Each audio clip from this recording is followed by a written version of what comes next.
Contame. Mega Mañanas Informales. Espectacular, la cortina espectacular. ¿Tengo volumen de micrófono? Tenemos volumen tengo el de retorno micrófono. bajo, ¿no? Ahí está, pero hoy me escucho bastante bien. Esperá que te subo el retorno, ahí tenés. Ahí tengo más retorno. Bueno, estábamos hablando hoy de una historia apasionante. Como todas estas historias, a veces cuando intentan hacer desaparecer algo, como pasó por ejemplo con un libro tan conocido como la Biblia, ¿no? Se quemaba a los que lo leían y demás, y hoy está difundido por todo el mundo. Por todo el mundo. No hay un libro más difundido que la Biblia. Bueno, ha pasado así con material fílmico, ha pasado con libros, y lo importante de esto es que en Peguajó pasó. Se filmó un cortometraje, que ahora vamos a averiguar de qué se trataba. En el año 1961. Y seguro que hubo gente que le molestó, no le gustó lo que se exponía en ese cortometraje, en ese material, y se censuró. Pero Víctor Delgado, que es, ahora nos va a contar qué es, por lo menos yo lo conozco en la actividad periodística, ¿no? Participó en la recuperación de ese material y ahora va a ser expuesto, va a ser reproducido en una escuela, en un jardín. Así que lograste la comunicación con Víctor. Logramos la comunicación, a ver, está en línea. A ver, lo llamamos, lo saludamos. ¿Qué tal? Muy buenos días, Víctor. Sí, buenos días a ustedes. ¿Cómo estás? Perdóname, los recibimos a todos con un saludo afectuoso y un pitido. Es sí, natural siempre. Natural siempre sale. El acople sale siempre. Nos pasamos de fuerza. Víctor, bueno, disculpanos esta informalidad, pero es Mega Mañanas Informales. Por favor. Y contanos un poquito primero, ¿cuál es tu actividad? ¿En dónde te desempeñas? Bueno, yo acá ejerzo la docencia y desde hace 20 años en Buenos Aires soy co-secretario de redacción de una revista cultural que es nacional, que se llama La Marea. Bueno, todo el mundo a comprar La Marea, ¿la podemos conseguir acá en Peguajó? Sí. Bueno, es una revista que no tiene circulación casi en los kioscos, sí en los kioscos de concentración urbana, ¿no? Como en una parte en Capital. Sobre todo se vende en librerías y en los kioscos de las universidades nacionales, ¿no? Pues una revista casi antropológica, cultural, que, bueno, es una de las pocas que felizmente todavía existe. Tenemos 20 años de trayectoria. Qué bueno. Y yo desde ese entonces me he desempeñado prácticamente en el periodismo cultural. Mucho antes, aquí en Peguajó, edité una revista hace muchísimos años, que se llamaba Edición, que alguno la recordará, que fue un muy buen producto periodístico, cumplió una función en un tiempo donde no existían las FM. Recuerdo, escúchame, estabas por ahí en sociedad con algún otro periodista, ¿no? De acá de Peguajó. ¿No solo lo hacías? No, puede ser que posteriormente hubo otra revista, no, esa es una revista que hice casi en soledad, siempre con un equipo, pero no estábamos asociados a nadie. Bien, entiendo. Bueno, contame entonces, Víctor, ¿cómo es que te enterás de este material? ¿De qué trata? ¿Cómo llega vos a tu conocimiento, ¿no? Bueno, la verdad que es una historia muy de larga data. En realidad la película yo la recuperé en el año más o menos 97. Fue con una compañera de trabajo, con la otra secretaria de redacción de esta revista que yo digo, nacional. Ella es una historiadora, y un día conversando, ella investiga las manifestaciones culturales populares de la década de 60. Y yo le conté de esta película, que ya había yo intentado recuperar alguna vez. Y bueno, el intento inicial fue frustrante porque Cipilibán había fallecido, me atendió la viuda con mucha desconfianza, teniendo en cuenta la historia que había tenido la película, ¿no? Entonces, la historia negra. Entonces, no tuve muy buena repercusión para ganarme su confianza. Contame, perdona mi ignorancia, ¿no? Pero ¿por qué decís historia negra y por qué podía molestar? Sido nada menos que censurada en el momento de su estreno y nunca pudo estrenarse, y su director murió sin que las películas se estrenaran. Se dio una sola vez en un preestreno en el Teatro IF de Buenos Aires, y aquí un avance, una noche para un grupo de amigos en el Cine Surro. Después no se dio nunca más. Se dio sí hace muy poco en el CEDINCI, que es una hemeroteca en Buenos Aires, que dirige un historiador que se llama Tarcus. Colateralmente se dio porque en realidad este cineasta había filmado otra película sobre Abraham Vigo, que es un grabadista.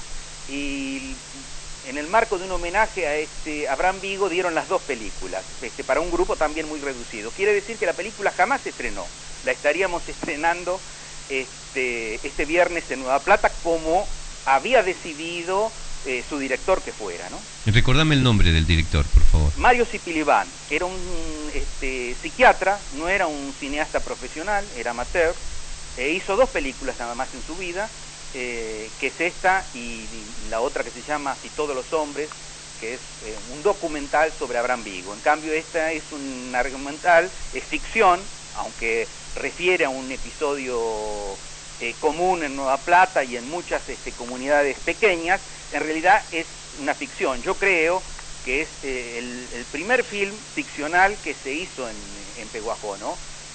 Hay otro material fílmico anterior, porque aquí existió alguien como Vicio, que algunos lo recordarán por la casa Fotovicio, que bueno, era un amante del cine y había capturado algunas imágenes del Pehuajó, por lo menos de los años 30. Víctor, ¿el nombre de la película?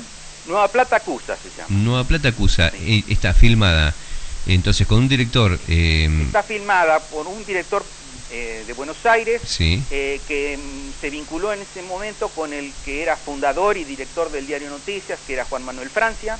sí, Lo interiorizó sobre el tema, digamos, y luego quien aportó mucha documentación fue un obrero de la cooperativa, que algunos recordarán, Américo Labañino, que para los pehuajenses, para explicarle, podemos decir el padre de Norma Labañino, una locutora sí, muy conocida, sí, que muchas veces estuvo en la conducción del Festival de Folclore. sí, Bueno, su padre era descendiente directo de los colonos de Nueva Plata. Esa colonia la fundó Rafael Hernández en el año bien, 1888. sí, sí, sí. Antepasados de Labañino habían sido de esos primeros colonos, y él conocía muy bien esa historia, que bueno, le sirvió para que Cipilibán se documentara.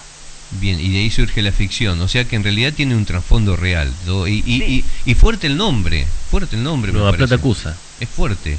Claro, porque es una acusación de cómo estos pueblos que tenían un futuro mejor, por lo menos soñado por sus fundadores, en realidad terminaron siendo pequeñas localidades satélites de una ciudad cabecera. Pero en realidad, yo que tengo 60 años, recuerdo que aún en mi infancia todos lamentaban la reducción que habían sufrido estos pueblos, algunos por el cambio de modalidad en la producción, por la concentración de tierras, y otros por la eliminación, no es el caso de Nueva Plata, por la desaparición del ferrocarril. Todos pueblos que habían Claro. Sí, en tenido realidad una las vida nuevas, mucho más próspera. las nuevas rutas, ¿no? Determinaron de alguna manera el cambio, ¿no? También. Eso, la desaparición del tren y también la modalidad productiva, ¿no? Claro, entiendo.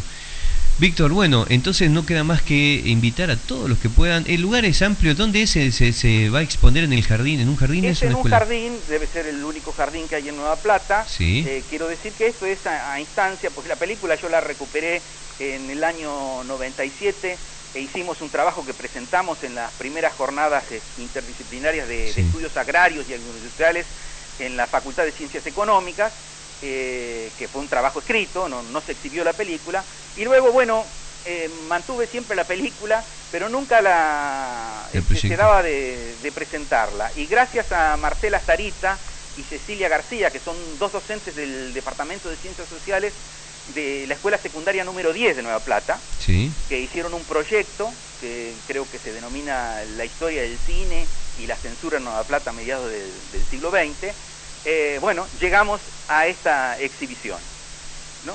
Me pregunto, a ver, ¿en qué soporte está? ¿Está tal cual intacto en celuloide? No, bueno, tuvimos que... ¿O digitalizaron? Claro, cuando tomamos contacto con su viuda, ella nos facilitó la película, que aún estaba en celuloide, en latas, que por fortuna se conservó, era la única copia, por la otra copia se la había llevado la policía cuando la censuraron, y bueno, ella nos facilitó esa película, que hoy también se ha perdido, y la pasamos en ese momento a video.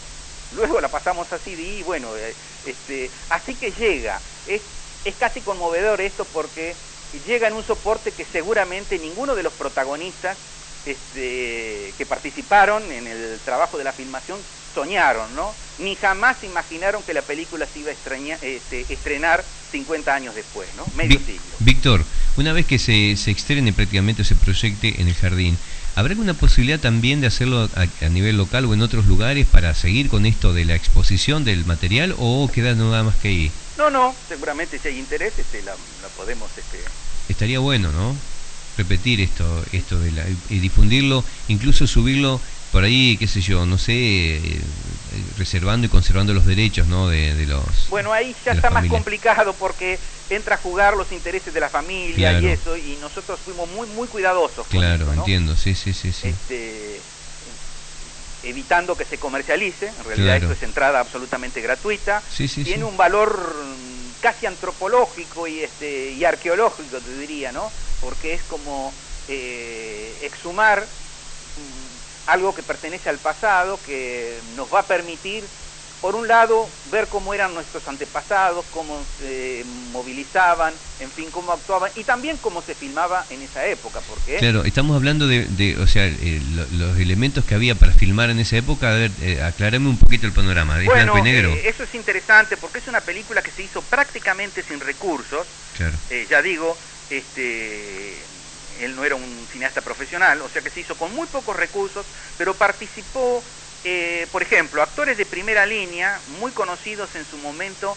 Entonces era muy fuerte el teatro independiente off Corrientes en Buenos Aires, ¿no? Que no eran los actores que actuaban en los teatros de la calle Corrientes, sino en los teatros que se llamaban independientes, ¿no? Como La Máscara, Fray Mocho, el propio IF. Bueno, todos estos actores, Nelly Tesolín, que es la primera actriz, y Walter Subrié, y otro actor, Marcial, fueron muy conocidos en su momento. Sí. Nelly Tesolín, por ejemplo, ese mismo año hizo una película que fue un éxito y que ha quedado en la historia del cine como una de las películas emblemáticas, que se llama Alias Gardelito, con Walter Vidal, ¿no? Y su último, es una actriz fallecida ya, su último trabajo estuvo en La Nona, la película que es muy conocida por todos, ¿no? Sí.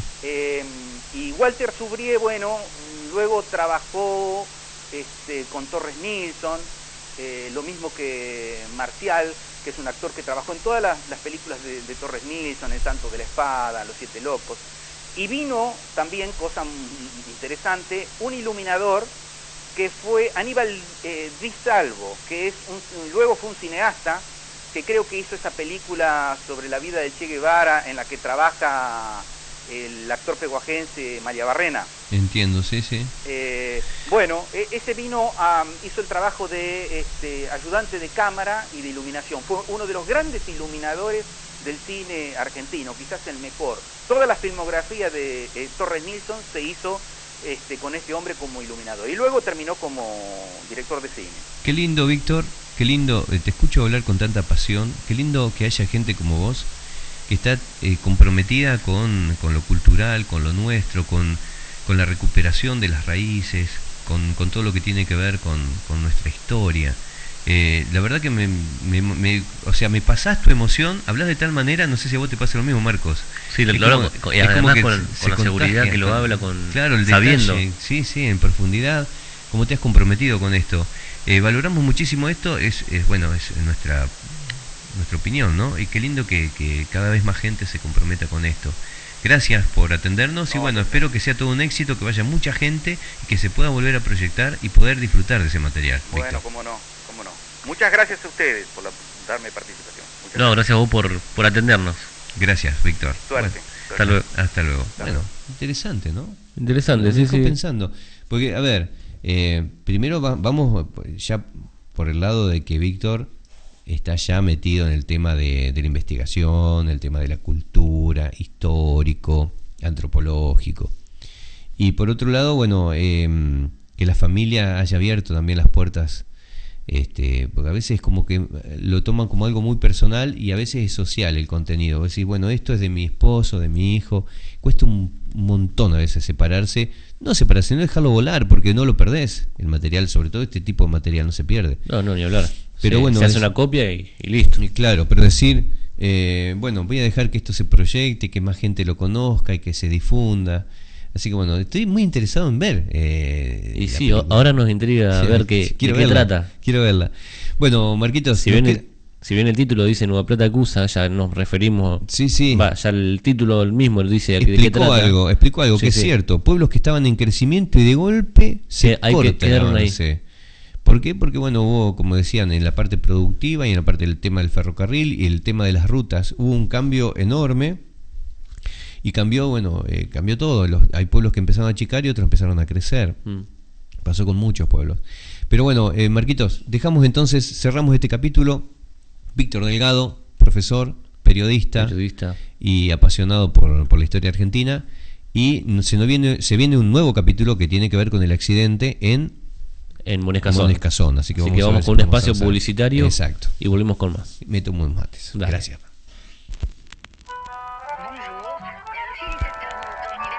Mega Mañanas Informales.